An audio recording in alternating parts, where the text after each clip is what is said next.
Hi, everyone. I'm Mark Freestead with today's Daily Hope, coming from the book of Hebrews, chapter 7. At verse 25, it says, "Therefore, he, Jesus, is able to save completely those who come to God through him, because he always lives to intercede for them." So have you ever had an organizational system you've adopted for your life and it worked for a while and then you needed to make it better?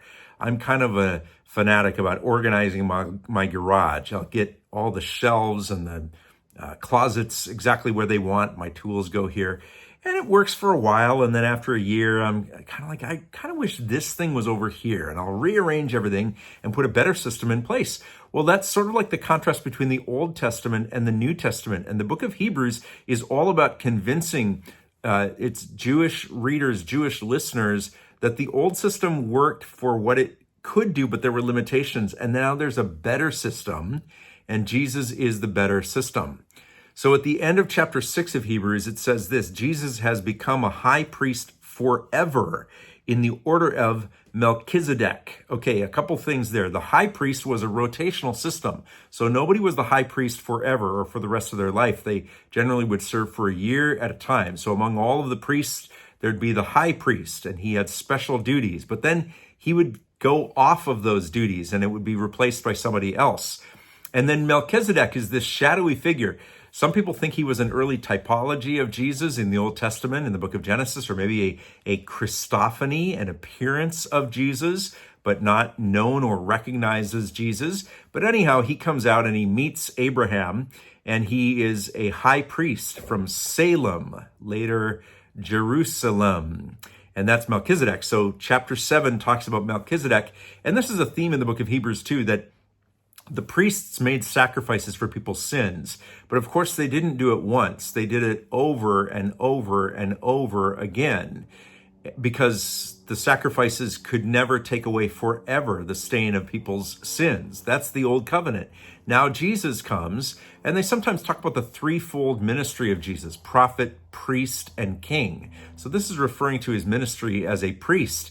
And of course, when Jesus laid down his life, it wasn't something that needs to be repeated again and again and again. It is one sacrifice for all time for the forgiveness of all sins, past, present, and future. So let me just read to you from chapter 7, verse 18. First, the former regulation is set aside because it was weak and useless, for the law made nothing perfect, and a better hope is introduced by which we draw near to God. And then jumping down to verse 23. Now, there have been many of these priests, because again, they die, they rotate in the role, and death prevented them from continuing in office. But because Jesus lives forever, he has a permanent priesthood.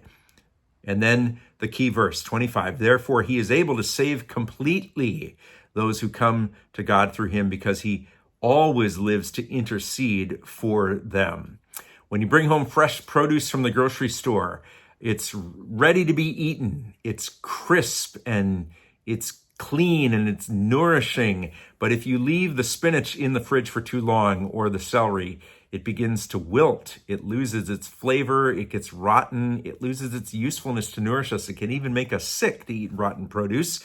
Well, that's why in the Christian system, resurrection and eternal life matter. Because if Jesus had just stayed in the grave, then the only usefulness to his life would have been his teaching ministry, the moral model that he set for us.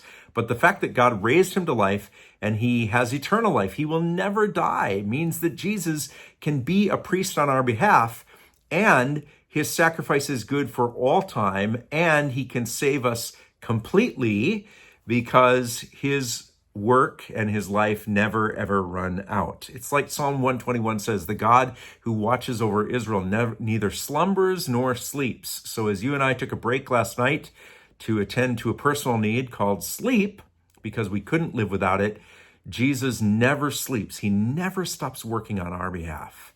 Unlike the Old Testament priests, there's a new system now, and Jesus is the head of the new system. So believe in him and trust in him to do the work of the priest that the Old Testament priests could never have done.